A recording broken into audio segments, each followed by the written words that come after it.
on World Insight. Security concerns. After the DPRK's third nuclear test, we discuss the global reaction.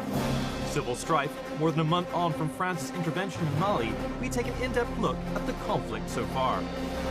Securing supply. The takeover of a major Canadian oil firm could go a long way to meeting China's energy needs.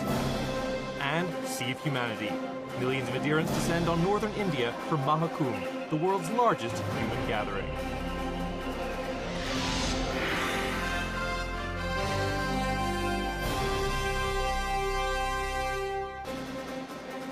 Hello and welcome to World Insight, coming to you live from Beijing on CCTV News. I'm your host, Tian Wei. The DPRK conducted an underground nuclear test this week, sending shockwaves throughout the international community.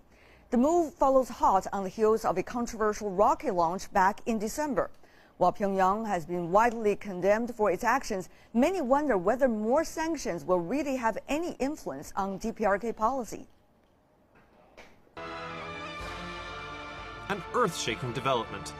The Democratic People's Republic of Korea confirmed their third underground nuclear test on Tuesday.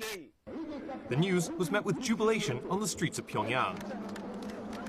The DPRK's leaders are portraying the move as an act of self-defense against U.S. hostility and threaten stronger steps if necessary.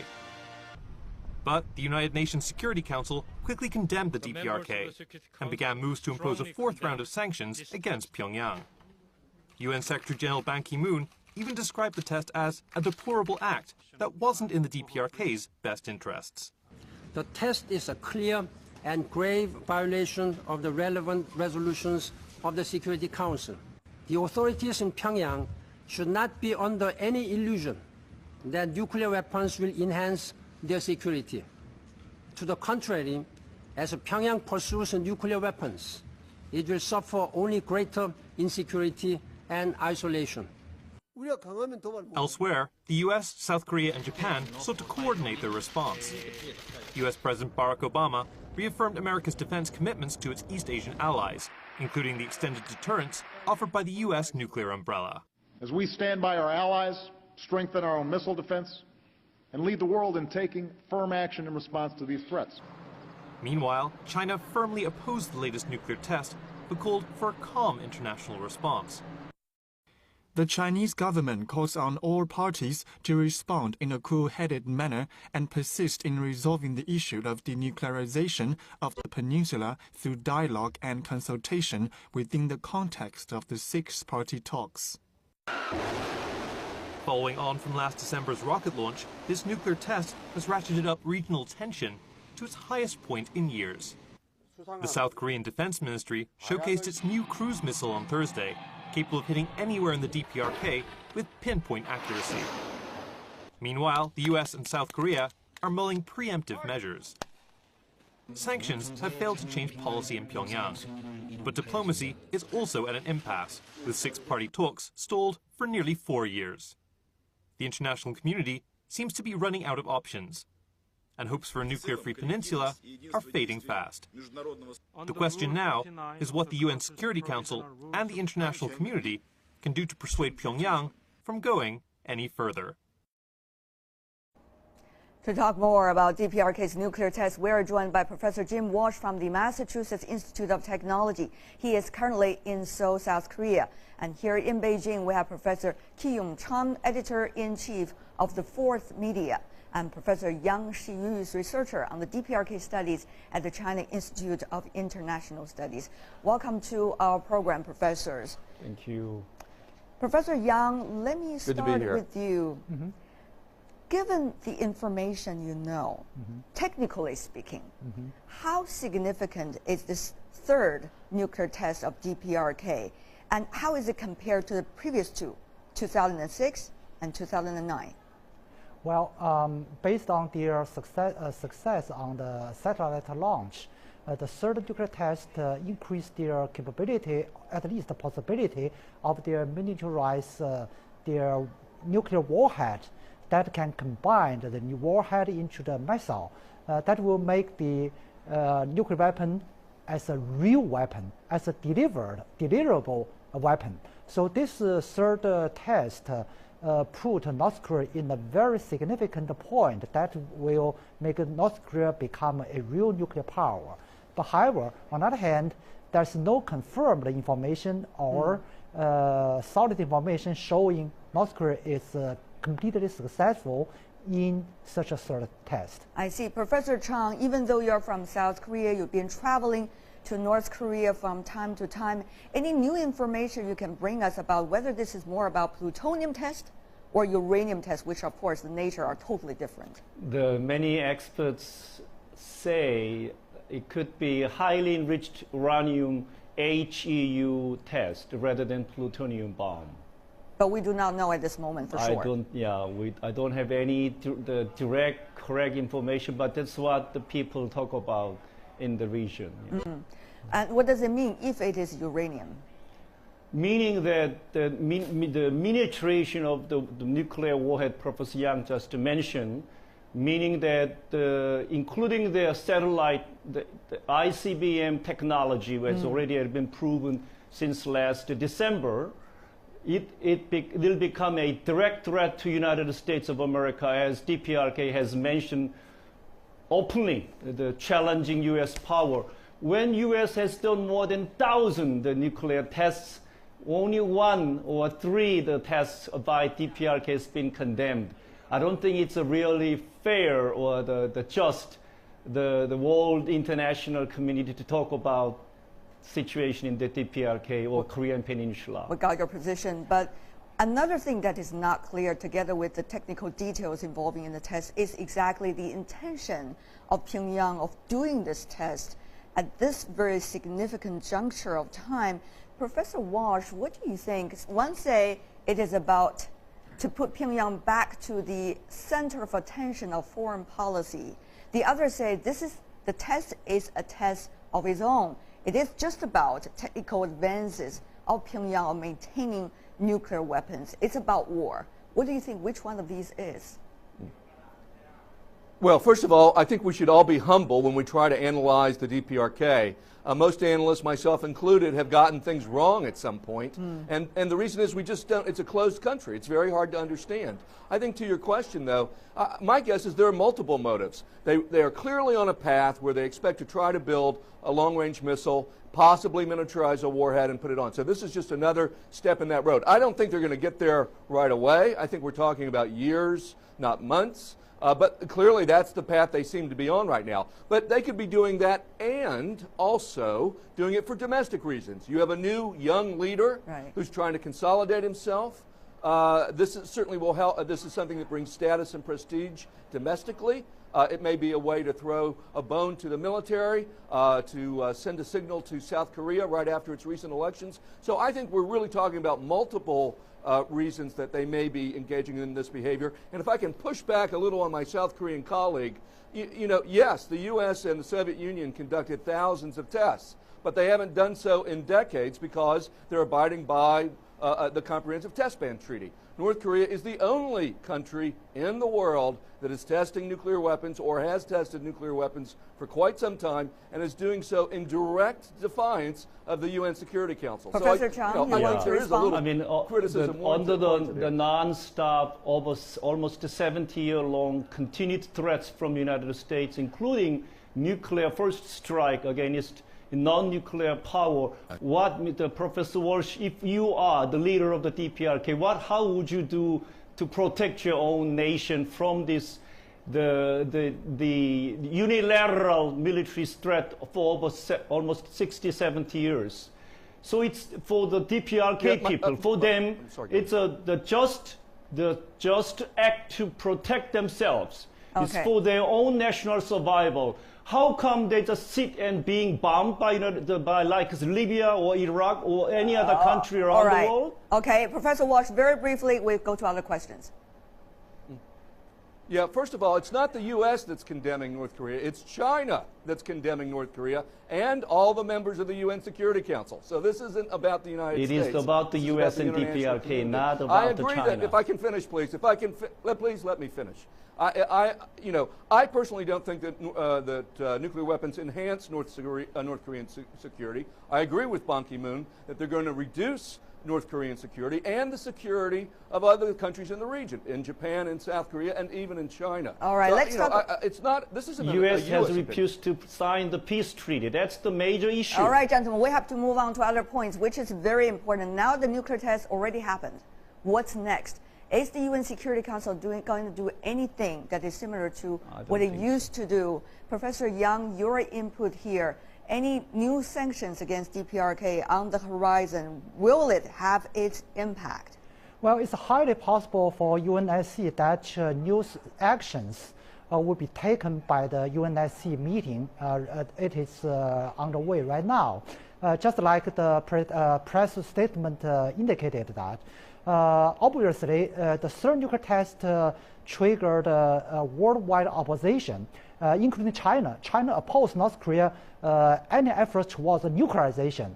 And I do agree, I do understand that DPRK need nuclear deterrence to guarantee their national security. However, their national security cannot guaranteed only by nuclear weapons.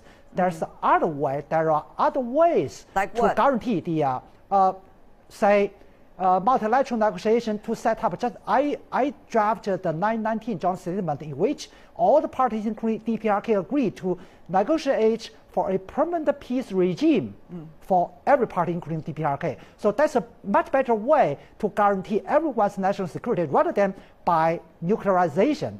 That will trigger, negative action direction style of commutation, arms race, or even nuclear arms race. So that's not good for everyone. Professor Chang. Yeah, Professor Yang, I believe the world should persuade United States to drop the gun. The North Korea is a small, divided nation. The U.S. is the world superpower, bringing more than 25,000 troops in South Korea. Most sophisticated world, the nuclear weapons and the WMD powers in the Korean Peninsula. Why people in the world do not challenge U.S. drop the gun while they condemning this small nation to bring up their own self-defense? Professor Yang, Professor That's Yang. what exactly Six Party Talks has been trying to do. We always argued we need the denuclearization of the whole peninsula. Meanwhile, North Korea's legitimate security concern, economic concern should be addressed at the same time. All right, gentlemen, now we really have to ask this question. Is economic sanction going to happen? And Professor Yang, particularly to you, if the economic sanction happens to DPRK once again, some argue, though, earlier they were not successful because China has been the guardian of DPRK. That was I was using the quote from some Western experts. Is that fair? What is going to be the attitude of China this time? Well, first of all, we don't think a sanction is a useful means to address such a complex issue. If you look at the record of history about sanction, it's very hard for you to find a successful case to show sanction is useful and efficient. And especially given the background of the Korean Peninsula, the only useful, effective way to address such a complex issue lies in talks, lies in negotiations. What are you suggesting here, Professor? Are you saying the UN Security Council, after the condemnation, would not take any specific action? Is that what you're suggesting? Yeah.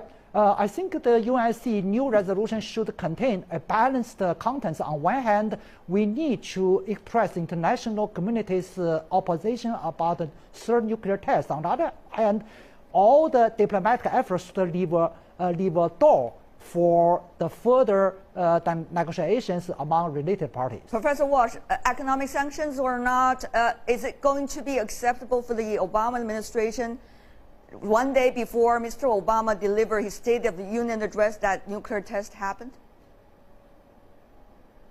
I think the UN Security Council will take some actions. They'll expand some of the sanctions. I don't think it's going to matter. I don't think listen, we've had this policy now of sanctions and provocation for over 5 years now. It hasn't changed anything. I don't think if they have new sanctions, it's going to change anything.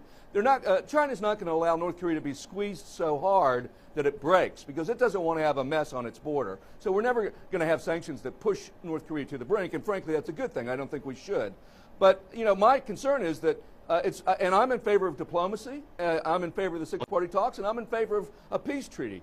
But it's very hard for national leaders, after North Korea engages in a nuclear test, to go running back to the negotiating table, because it makes them look like they're rewarding bad behavior. We just had a new election in South Korea. It's going to be very hard for the South Korean president to look weak and running to negotiations after North Korea tests. So I'm afraid we're going to continue with this cycle for quite some time. Sometime for how long, for example, tests, Professor? more sanctions. How long can at least the administration be able to stomach a thought? Go ahead. I would prefer we all go to the negotiating table tomorrow, but I don't see that happening for a year or more. But I don't have a crystal ball. All I know is the politics here is very difficult. You have new leaders in every major country in Asia, and it's just hard to. They don't want to be looking. They don't want to look like they're being forced to the negotiation table. Professor Chang, there is talk in the international media reports about the so-called China was informed of the possibility by DPRK of doing the fourth nuclear test. Of course, the Chinese Foreign Ministry did not respond to this at all. But given what you know, what exactly is the story, your side of the story? And secondly, if there were going to be a nuclear test in the near future, what does it mean to already a big fire in the region? First, what DPRK has publicly professed, they will go ahead with their fifth nuclear test, including possibly ICBM rocket missile firing. I don't think their words are empty words. If U.S. go ahead to punish again unfairly, unjustly DPRK, I believe the DPRK will react as they have said. Regarding the war, this is what I see. The world will not stay as it is now, as it has been last centuries or so. The DPRK has prepared themselves not to allow anymore, for example, imperial powers. The UNSC has lost its face because of its double standard. UNSC has never condemned the Israeli war crimes and the crimes against humanity in Palestine and any other parts of the Middle East. But while the peace, they called for peace treaty, but U.S. has not done it. DPRK, I don't think will not wait anymore, will not tolerate anymore. I got your point. Professor Yang, if there were a fourth nuclear test in, let's say, months from now, what does it mean for the already chaotic situation in the region? I think the tensions on the peninsula will sharply increase. That will be damage every party's interest. So we oppose any possibility. But can China do anything to prevent that from happening? Well, on one hand, I think China will continue what they have done before. On the other hand, I really doubt China has a full capability to successfully persuade North Korea not to do so. So now we try every effort diplomatically, but I'm not sure whether or not we are able to be successful. Professor Walsh, you talk about 1 year absence of any possible negotiation or talks as a result of the third test. What about a fourth test? What does it mean for the U.S.? How will the public mood and the politics move? Yeah, well, I think, again, it just means we're caught in this cycle. And what worries me about this cycle is not only whatever progress North Korea might make in its nuclear program, and it will steadily make progress, I'm concerned that with those tensions and those concerns, especially in Japan and to some extent in South Korea, you set up a situation where with new leaders in every country, only one country has to make a mistake, a miscalculation, push things too far. South Korea has completely changed its military doctrine in the last several years. If there is a mistake or a miscalculation, you could get a conventional war, not a nuclear war, but a conventional war as each side escalates in response to the other. Let me what ask I don't like about the fact that we're not talking is that? Let me just further ask you a question, Professor Walsh. How possible is it for Washington to have a miscalculation of the latest situation in the region and therefore take what some consider might be provocative actions? I don't think the U.S. is looking to take provocative action. I think its number one concern right now are its allies in the region. So what it's trying to do is send a signal to Japan and South Korea that the U.S. supports you, we've got your back, don't worry, we'll protect you. I think that's its main concern at this point. And it certainly doesn't want to create more instability and take any provocative action on its own. Now, North Koreans will say that the military exercises are provocative. That's something they've said many times. The military drills from the U.S. standpoint are trying to symbolize U.S. support for South Korea. But that's what the U.S. is concerned about, is its regional allies, Japan and South Korea, Professor and Yang, stability in the region. Okay, Professor Yang here in Beijing, do you worry about what some consider escalation of nuclear buildup in the region, both from South Korea and from Japan? In short term, I don't worry about the possibility. However, in mid and long term, I do worry about the possibility of domino of nuclearization in this region. That's why I always say any part of the Korean Peninsula nuclearized will damage every party's interest, including damage North Korea's interest. Let's suppose if South Korea and North Korea fall in nuclear race, arms race, that will first of all damage the whole Korean people's interests, and as well damage all nations, all people's here's interests. And Professor Yang, before we go, very last question for you as well. Now the Chinese new leadership of the party has just come into power and already witnessed such a crisis in the region when it comes to diplomacy, not only for China but also for neighbors. What does this incident mean for China designing its next stage of foreign policy? Well, the nuclear crisis really put new challenges to the new leadership in China. However, China's policy towards the peninsula has been very matured. So I do believe the new leadership will continue the previous policy and meanwhile input more energies and resources to push forward China's diplomatic goal. That contains 2 points. One point is continue the process of the denuclearization of the whole peninsula, and meanwhile try every effort to maintain the peace and stability on the peninsula. That's 2 goals combined as one coin with 2 sides. I see. Yang Xiyu, Kim Yong-chan, and Jim Walsh, thank you so much, professors, for being with us to discuss this very important topic. Thank you. Thank you. And now, here is a look at what is still ahead in our program. Still to come, Mali in conflict. French forces clear Islamic rebels from the cities, but the insurgency may be far from over. Big acquisition. The U.S. approves the Chinese takeover of a major North American oil company. And massive crowd. Millions descend on northern India for Mahu Kumbh, the world's biggest human gathering. Welcome back. You're watching World Insight coming to you live from Beijing on CCTV News. It's been over a month since French troops deployed to Mali, but the campaign may be far from over. The discovery of a massive explosive cache in the city of Gao has raised fears that rebel tactics may be shifting from open warfare to cover bombings. Stephanie Frey reports from northern Mali on the conflict so far.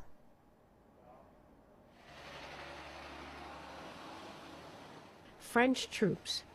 They're becoming a familiar fixture on Mali's roads as they travel thousands of kilometers to provide backup support to forces already on the ground and patrol the country's cities for insurgents. At the request of Mali's government, France deployed an estimated 4,500 soldiers to Mali in January to root out Islamist extremism and stabilize the country's north that had fallen under extremist control. The campaign went hand in hand with the UN push for a political settlement in the West African nation. We are also determined to help people of Mali at this critical hour. For those terrorist groups with whom dialogue is not possible, the military operation is inevitable. That is why all African Union and Western powers, they are supporting. The United Nations is now actively considering, through my recommendation to the Security Council, how United Nations can help those African countries in terms of logistical support. That political process calls for Mali's interim president, Diankunda Traoré, to guide the country towards democratic elections in the spring. But a major source of contention surrounding the elections is the issue of northern Mali's Tuareg, who declared northern Mali's independence and are calling to secede. Despite France's urging, Traoré refuses to negotiate with Tuareg leaders. And although French air and ground campaigns successfully drove out extremist factions threatening to proliferate in Africa from a Malian base, their presence remains. Weeks into the military campaign, suicide bombers and armed fighters went up against soldiers in Gao. The purpose behind the joint French and Malian military campaign, well, it can be summed up really in the sign right behind me. It says, "Welcome to the Islamic State of Gao." But there is no Islamic State of Gao. That was created by the extremists who moved in here about a year ago. And now they've been flushed out by these two militaries, and the aim of these joint military forces is to keep them out.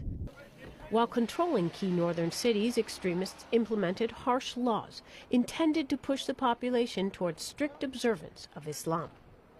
Beatings and amputations were administered for theft, smoking cigarettes, or immodest dress. Television, cell phones, and computers were publicly burned. Many Malians welcomed the sight of French and Pan-African convoys perceived as liberators of towns, cities, and villages. Nous sommes fatigués. We are tired. Do you understand? We are tired. We will go after the Islamists. They are not good. They are not kind. They harm us all. Ils sont pas gentils. Ils sont merdes les uns.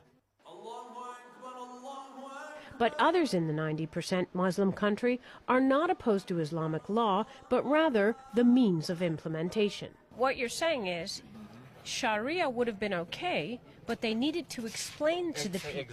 Exactly. They needed to be explained to people. France and other international donors have committed serious resources and funds to Operation Serval, 9,000 soldiers, and $1 billion. Among them was the African Union.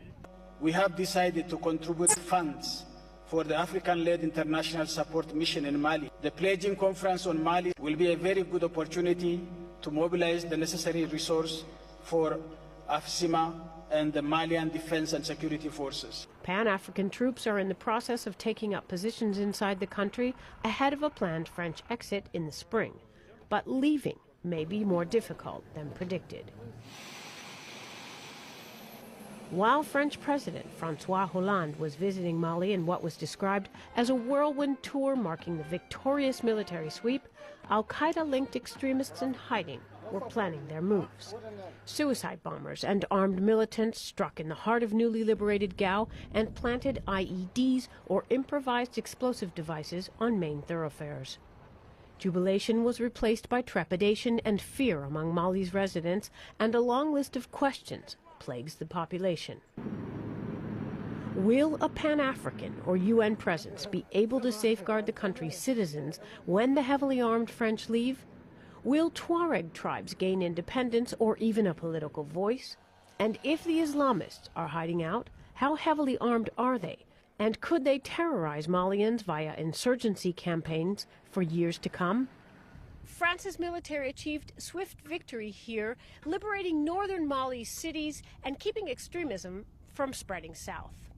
But the price tag was high, an estimated $1 billion. And the question is, when the French army evacuates, will the new Malian government be able to maintain stability?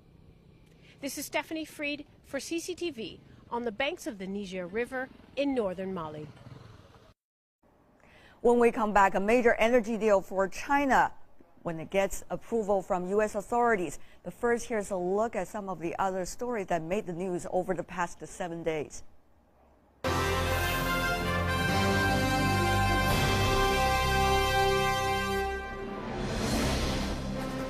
Ambitious plans. U.S. President Barack Obama made his annual State of the Union address, making economic growth a top priority. He urged lawmakers to build a smarter government and initiate tax reform to resolve the fiscal crisis. He also pushed a host of liberal issues, including immigration reform and gun control. But Obama faces a divided Congress and entrenched Republican opposition to his plans. Unexpected resignation. Pope Benedict XVI shocked the world, announcing that he would step down from the papacy. He's the first pontiff to resign in nearly 600 years. The 85-year-old pontiff said his ill health had left him unable to lead the church in a time of change. He led the church as it faced growing challenges from secularism and sex abuse scandals. The conclave will be held in March to elect his successor. Sweeping fraud. European countries are scrambling to impose stringent meat testing as a scandal over mislabeled horse meat continues to widen. Beginning with a case in Ireland, 16 nations discovered horse meat disguised as beef had been sold. The meat represents a major health hazard as it contains the harmful equine medicine bupropion. Details continue to emerge of a complex network of shadowy supply chains as the investigation continues.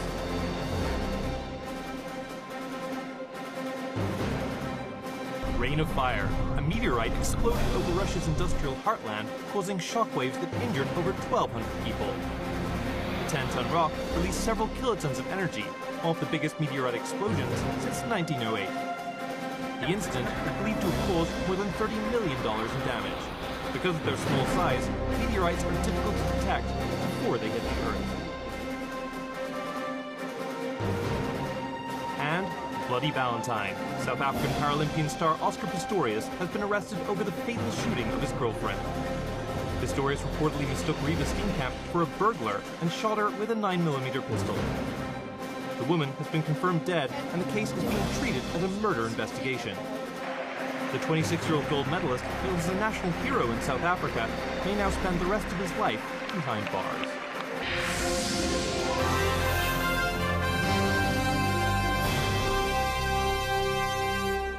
You're watching World Insight on CCTV News. I'm Tian Wei.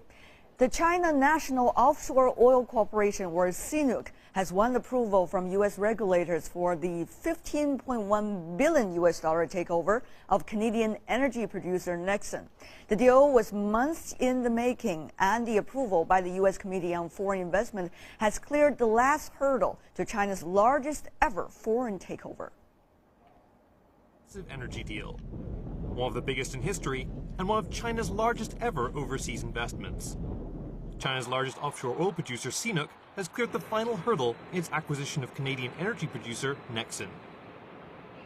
Now that it has the approval of American officials, the $15.1 billion bid is now set. Following the news, Nexen's shares climbed to $27.43, its highest point in nearly a year. Canada has a big interest in a reciprocal bilateral trade understanding with China. Now, Canada wants access to the Chinese market. The deal has been a long time coming. CNOOC set out to take over its Canadian counterpart back in July 2012, but numerous obstacles lay in its path. They have to win approval from Nexen shareholders, local courts in Canada, the Canadian government, and China's Economic Planning Authority. The final approval comes from the U.S. Committee on Foreign Investment. Despite Nexen being a Canadian company, the deal falls under U.S. jurisdiction because of Nexen's oil and gas operations in the Gulf of Mexico. Many were worried that the U.S. might block the deal out of security concerns. Past deals involving Chinese firms Huawei and ZTE had failed to gain approval. Canada has the third highest oil reserves in the world, but needs capital investment, which CNOOC is promising to deliver. In return, China is guaranteed a steady flow of fuel. Some say the takeover will increase the company's oil reserves by 30%, which is enormous significance for the Chinese national economy. It's providing the Chinese national oil company with the opportunity to secure supply, which is important for China, given the demand and the forecasted demand that we see in China. Chinese acquisition of foreign companies is becoming a common occurrence. In 2012, Chinese companies spent about $65.2 billion buying foreign firms. That's up 54% from the previous year. But challenges remain. There's still a lot of opposition in some countries to Chinese companies out of concerns about their taking control of valuable domestic resources. This kind of lobbying led to CNOOC's failure to buy Unocal Corporation in 2005. And even if a takeover is successful, profits aren't guaranteed. TCL registered big losses after its purchase of French Thompson. Chinese companies are playing an increasing role in a globalized world, but it may take time for them to gain international acceptance. This time, big oil deal, $15.1 billion, that's a lot. To talk more about it, we have with us today in Beijing Mr. Liu Baocheng from the University of International Business and Economics. And later we'll also talk to Mr. Jay Hakes, the former head of the Energy Information Administration of U.S. Department of Energy from Atlanta. Professor Liu, welcome to our program. Yes, it's a pleasure. It's a big deal. It is. Literally and also significantly. It's exciting, yes. Back in 2005, CNOOC was having such a blow because of its failure of acquiring Unocal, but this time seems to be a big success. What's the difference this time? I think now CNOOC is a quick learner, and I believe in 2005 there was too much noise being made, and the company still was under a spotlight.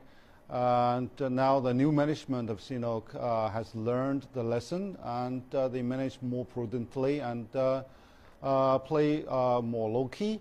But in the meantime, in terms of the lobbying, PR, and even communication with the local community has far been improved. And also they have the right lawyers and right service firms to give them good ideas and good legal counsels. Well, before we go to the experience and the the successful part of it, let's take a look what impact it will have.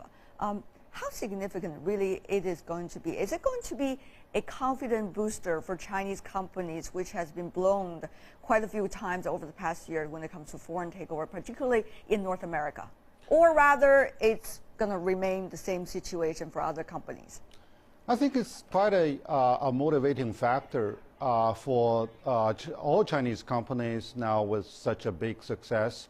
And now that China has to diversify its energy strategy in terms of the supply, North America is definitely a very strategic source of such a supply. And in the meantime, by stepping abroad, China has a large gap to fill. Although we have quickened our pace, there is still a large potential for China to step over. And right now, merger and acquisition is now a popular form for a quick market entry as compared with other forms like a joint venture or greenfield operation. So it should be a very positive signal. Is it going to be a really positive signal? Let's also talk to Mr. Jay Hakes, who is the former head of the Energy Information Administration of U.S. Department of Energy from Atlanta. Mr. Hakes, do you think that is really going to be the case? Yes, good morning. I think many energy experts and economists and media in the United States thought that the failure to approve the Unocal takeover was a big mistake by the United States. And I think in the future that we should not expect the kind of uproar that there was at the time. I think that the Chinese companies have partnered with other companies around the world more. I think there's a better understanding now of how the international oil market works in the United States, that this is not a big threat. So I think that we're looking perhaps to more international cooperation, more openness to Chinese bids for companies. But Mr. Hayes, we all understand that there are additional conditions, it seems, that is attached to this deal by CNOOC, right? Well, the company tried to make the most attractive bid it could, and so it made certain concessions to the Canadians about keeping a lot of the business in Canada. But you know, when you're in a competitive bid process, that's something that normally happens. But what I think CNOOC gets out of this is access to advanced technology more than the physical oil and gas, because Nexen has the shale gas technology, which is very strategically important internationally. They also have expertise in deep water drilling, There's a lot there that makes this company desirable. But inside the United States, just as in Canada, it's very similar case, isn't it, Mr. Hicks? I mean, State of Union address, President Obama once again stated that the creating of jobs is extremely important, and some have been arguing inside your country that if the deal does not produce massive amount of jobs for the United States, the U.S. should always disapprove any foreign merger or acquisition, particularly from countries like China. What is the situation? Well, President Obama also mentioned in his speech trying to deal with climate change. And if the Chinese obtain technology for shale gas and are able to produce more natural gas instead of coal, this would be very desirable for China, for the United States, and for the entire world. So there's many factors that go into this. And, this is not going to change the way the company does business in North America, so I don't think it's any threat to jobs. It's just part of the normal commerce that you see around the country. I mean, we have companies from Brazil, Norway, Spain are all drilling in the United States, so it's not something that's entirely new. Well, that might be true. On the other hand, Professor Liu here in Beijing, we see some cases, for example, which with particularly Chinese communication companies, telecommunication companies such as the ZTE and also Huawei, they've been running into huge difficulties when doing merger and acquisition in the United States particularly. So is there going to be a huge divide between different sectors when it comes to the successful rate? And also, will the U.S. be continuously suspicious of the Chinese companies, which are, as they believe, in certain critical sectors? My expertise is more. May I have Professor Liu first? Yeah, from what I read is that the U.S. government, represented by CFIUS, in the scrutiny of those market entries by Chinese companies is still rather dependent on the free will. So there is a lack of transparency and also lack of further consultation mechanism. So therefore, many of those deals are apprehensive of a free will interpretation.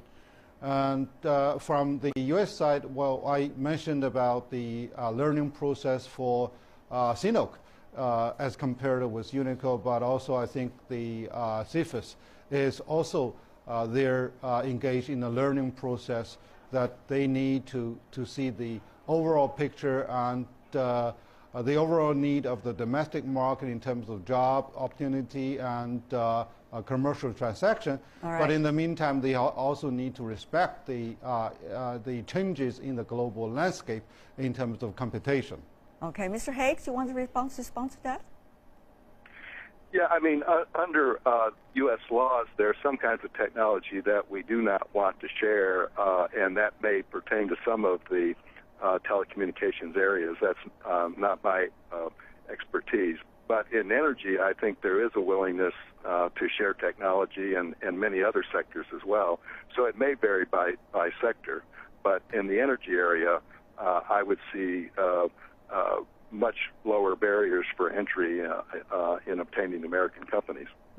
Well, there have been a lot of talk about the benefits of this deal for CNOOC particularly, but many say this is also a huge budget deal, 15.1 billion US dollars. Will China really benefit that much, as some of the merger and acquisitions might not eventually successful financially? Professor Liu.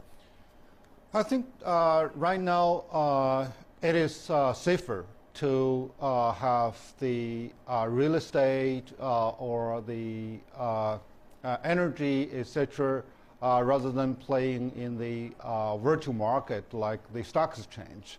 So I think there is a high level of assurance that China will have a sort of asset protection. And in the meantime, in terms of the operation now by Nexon, they are still a healthy company, both in terms of the internal revenue and also on the performance on the stock exchange. I think much more challenge lies in the strategic alignment, in the internal the communication between different cultures, between the managers and the staff. All right, Liu Baocheng and Jay Hicks, thank you so much, gentlemen. Thank you. Thank you. You're watching World Insight. Wrestling is a sport with a history going back thousands of years, but now it's facing a major crisis. First, the International Olympic Committee recommended wrestling be removed from the 2020 Olympic Games, and now the president of the sport's international governing body has resigned. Our correspondent Dusita Chumsri reports from Phuket, Thailand. It is yet another blow to the sport of wrestling. Rafael Martinetti has stepped aside as president of FILA, the International Wrestling Federation, just hours into the official FILA meeting in Phuket, Thailand. The resignation comes less than a week after the International Olympic Committee recommended that wrestling not be included as a core sport at the 2020 Olympic Games. This is let's say, a result of actual situation and the big problems that we have in FILA with the IOC and the problems we faced with the participation of wrestling on the Olympic Games in 2020. This was a result of his decision. And it was a decision that many in the wrestling world were hoping for, as Martinetti, who has been the FILA president since 2002, is being blamed for the situation the sport now faces, a situation that has angered the wrestling community. Roger Huerta owes his life to wrestling. His rough upbringing left him sleeping on the streets, but it was wrestling that gave him a goal and led him to win 6 fights in the U.S.A. For him, news of being left out of the games is the ultimate takedown.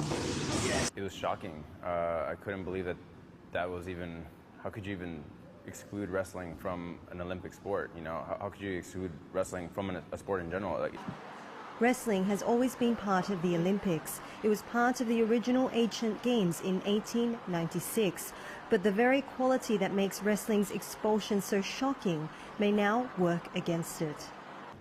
In an era ruled by viewership and ticket sales, the IOC believes that wrestling has lost its relevance. Now, granted that wrestling's fate has not yet been sealed, the decision by the IOC might just be the push wrestling needed to keep its sport alive. Save our sport on the Olympics. The fate of wrestling has now fallen into the hands of Nidad Lolovic, the acting president of FILA. It is the ultimate test for Lolovic to achieve a miracle and save wrestling from death row before the final decision is made at the IOC General Assembly in September. But wrestlers say this round is not over yet. Whatever is asked of me to do, I'm willing to do it. Whatever. That's what wrestlers do. We're just, doesn't matter. You corner us, we're like Wolverines. We're gonna claw and dig and fight our way through it. The future of the sport faces its toughest fight yet. For Roger, it is a fight for the sport that defines the Olympics and a sport that ultimately saved his life. Dusita Chumsi, CCTV, Phuket, Thailand. The fate of wrestling is still not decided. Moving on to other lifestyle stories, For many Chinese, Spring Festival is a great time to splash out and spend some money.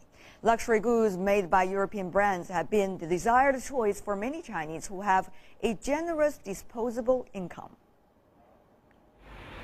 Despite fetching a hefty price tag, Chinese consumers aren't shy when it comes to snagging up Europe's latest luxury goods. A report by Eastleigh's Elter Gamma says that the Chinese mainland buys about 7% of the world's luxury goods, while Chinese shoppers buy another 18% when vacationing abroad. Charges in the Chinese mainland are very high, at least 17%, which brings a price difference between 25 to 35% for a series of products. It's even more if compared to European prices. It can be 35 to 45% in Europe, as there are no shipping fees, so it counts a lot. Chinese shoppers were the largest group buying luxury goods in 2012, comprising 25% of the world market. Satisfying the increasingly sophisticated Chinese consumers is becoming a challenge for luxury brands. Reports show that the Chinese consumers are shifting away from overexposed brands to absolute quality products. For regional preferences, Paris has won over Milan to become the Chinese shoppers' favorite destination due to France's simpler visa rules. There's no doubt that the luxury goods also boosts the phenomenon of collectionism. I believe these products, even after years, will certainly be appreciated by an economic point of view. But above all, it allows its consumers to live a memorable experience when using it. With the economic uncertainty spreading in the Eurozone, Italy has seen a sharp decline in the sales of luxury goods. At the beginning of the year, most luxury brands had seen prices rise up to 30% to compensate for the euro's depreciation and increase in taxes and raw material costs. But this hasn't stopped Chinese consumers in snatching up the latest luxury goods. Luo Chen, CCTV. When we come back, this story coming from India. Still to come, Sea of Humanity. Millions head to northern India for Mahakumbh, the world's largest human gathering. The last story for this week's program. India's Mahakumbh is the largest gathering of humans in a single place. But it's not just a spectacle, it's an exhibition of faith for millions of Indians who believe the three holy dip where rivers meet will wash away their sins. And this year it's even bigger than before thanks to an auspicious star alignment that hasn't been seen in over 140 years. Our correspondent Shweta Bajaj reports from Allahabad. It's the world's largest gathering. Over the course of 55 days, over 100 million people are expected to be drawn to this holy place. India's Mahakumbh Mela is driven by the belief that taking a dip in the confluence of three holy rivers, the Ganges, the Yamuna and the Saraswati, will cleanse people of all their sins. It's a sea of people who make their way to the festival that only happens once every 12 years, many of whom travel for days to get here. We took 2 days to reach here. We had a lot of problems, but now we have taken the holy dip. I've come for the holy dip from 500 kilometers away. I'm from central India. 10th of February, which was astrologically the most auspicious day to take a dip, saw a massive 40 million people descend on the site. It's an organizational nightmare to control a crowd driven by religion and faith. Mahakumbh, the largest gathering in the world, is an organizational miracle. There are many universities that do a study on how this particular affair is organized. There's a method to its madness. Spread over a 20 square kilometer area, Mahakumbh is a mammoth task to organize. With millions of people visiting every day, the banks of the river Ganges are converted into a tented city. But the biggest challenge is how to keep people safe and well fed. Just to give a sense of the size of the organization, Kumbh has nearly 250 doctors and the same number of paramedics. The authorities make provision for 80 million litres of drinking water and 25,800 tons of wheat and rice. Over 30,000 police personnel try to maintain law and order. But despite that, a stampede at the Allahabad railway station killed 36 people. Authorities say when it comes to organization, it doesn't get any bigger than this. No doubt it is the biggest show of the world, biggest, you can say, festival of the world. There are so many people come in at one place at one time and they take bath. It's a great challenge to the administration as the police. But we have to make arrangements, we have to make our nerves of steel, and we planned it accordingly.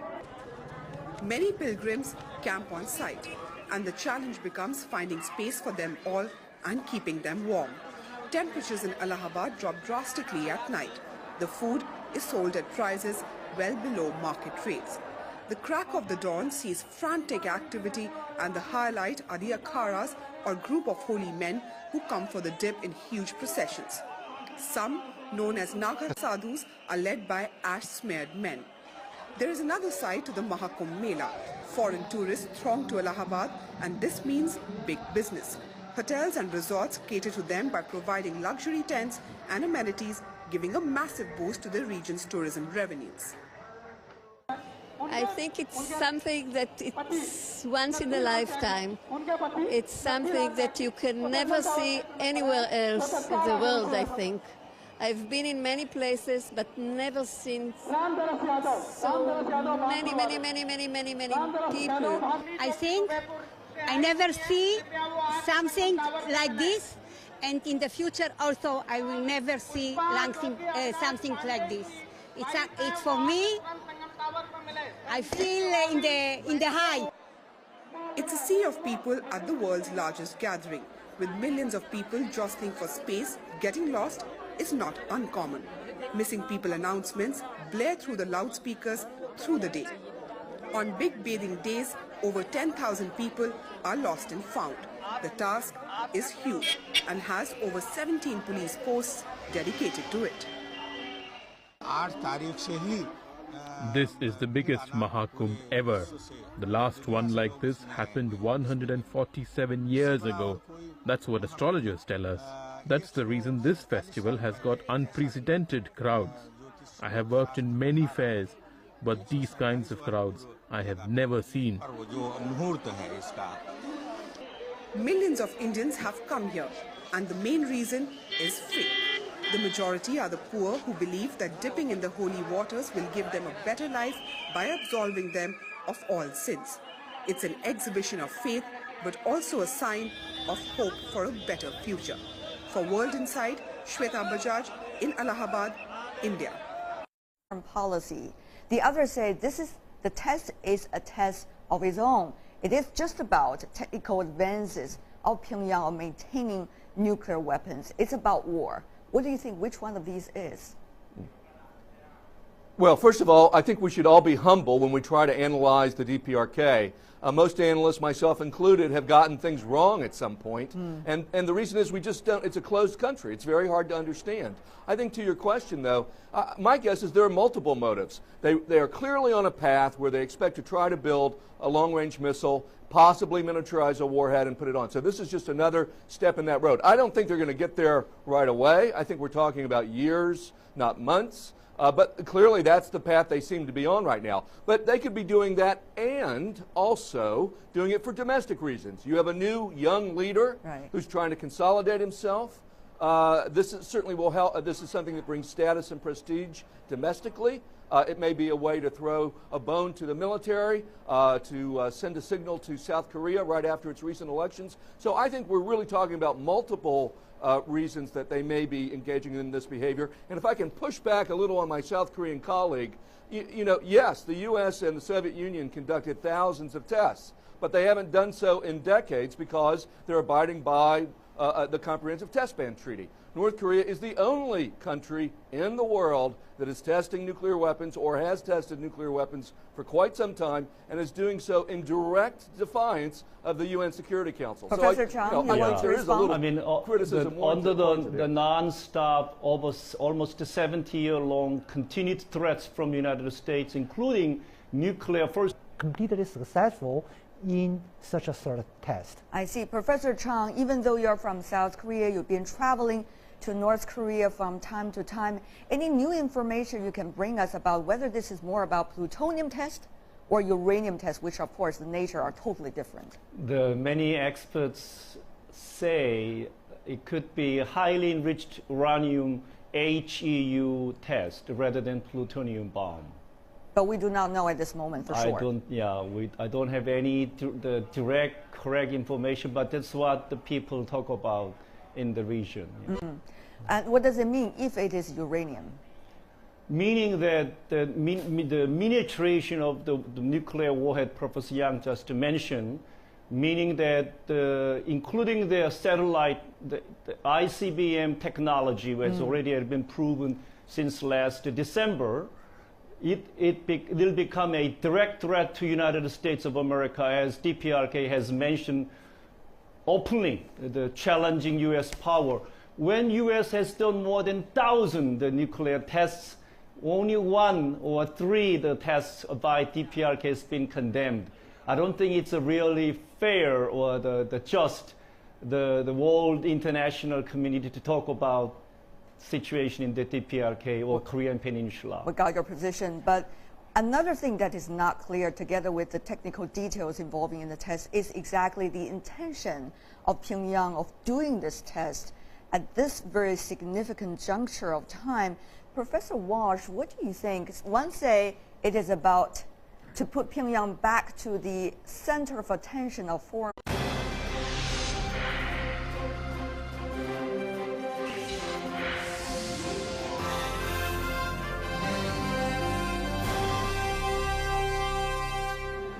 On World Insight, security concerns. After the DPRK's third nuclear test, we discuss the global reaction. Civil strife. More than a month on from France's intervention in Mali, we take an in-depth look at the conflict so far. Securing supply. The takeover of a major Canadian oil firm could go a long way to meeting China's energy needs. And Sea of Humanity. Millions of adherents descend on northern India for Mahakumbh, the world's largest human gathering.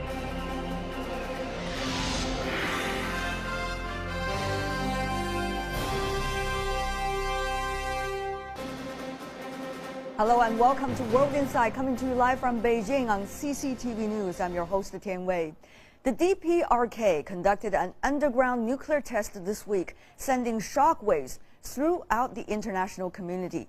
The move follows hot on the heels of a controversial rocket launch back in December. While Pyongyang has been widely condemned for its actions, many wonder whether more sanctions will really have any influence on DPRK policy. An earth-shaking development. The Democratic People's Republic of Korea confirmed their third underground nuclear test on Tuesday. The news was met with jubilation on the streets of Pyongyang. The DPRK's leaders are portraying the move as an act of self-defense against U.S. hostility and threaten stronger steps if necessary. But the United Nations Security Council quickly condemned the DPRK and began moves to party talks stalled for nearly 4 years. The international community seems to be running out of options, and hopes for a nuclear-free peninsula are fading fast. The question now is what the UN Security Council and the international community can do to persuade Pyongyang from going any further. To talk more about DPRK's nuclear test, we are joined by Professor Jim Walsh from the Massachusetts Institute of Technology. He is currently in Seoul, South Korea. And here in Beijing, we have Professor Ki-Yong Chang, Editor-in-Chief of the Fourth Media, and Professor Yang Shiyu is researcher on the DPRK studies at the China Institute of International Studies. Welcome to our program, professors. Thank you. Professor Yang, let me start with you. Mm-hmm. Given the information you know, technically speaking, how significant is this third nuclear test of DPRK? And how is it compared to the previous two, 2006 and 2009? Well, based on their success on the satellite launch, the third nuclear test increased their capability, at least the possibility of their miniaturize their nuclear warhead that can combine the new warhead into the missile. That will make the nuclear weapon as a real weapon, as a deliverable weapon. So this third test put North Korea in a very significant point that will make North Korea become a real nuclear power. But however, on the other hand, there's no confirmed information or solid information showing North Korea is propose a fourth round of sanctions against Pyongyang. UN Secretary General Ban Ki-moon even described the test as a deplorable act that wasn't in the DPRK's best interests. The test is a clear and grave violation of the relevant resolutions of the Security Council. The authorities in Pyongyang should not be under any illusion that nuclear weapons will enhance their security. To the contrary, as Pyongyang pursues nuclear weapons, it will suffer only greater insecurity and isolation. Elsewhere, the U.S., South Korea, and Japan sought to coordinate their response. U.S. President Barack Obama reaffirmed America's defense commitments to its East Asian allies, including the extended deterrence offered by the U.S. nuclear umbrella. As we stand by our allies, strengthen our own missile defense, and lead the world in taking firm action in response to these threats. Meanwhile, China firmly opposed the latest nuclear test, but called for a calm international response. The Chinese government calls on all parties to respond in a cool-headed manner and persist in resolving the issue of denuclearization of the peninsula through dialogue and consultation within the context of the six-party talks. Following on from last December's rocket launch, this nuclear test has ratcheted up regional tension to its highest point in years. The South Korean Defense Ministry showcased its new cruise missile on Thursday, capable of hitting anywhere in the DPRK with pinpoint accuracy. Meanwhile, the U.S. and South Korea are mulling preemptive measures. Sanctions have failed to change policy in Pyongyang, but diplomacy is also at an impasse, with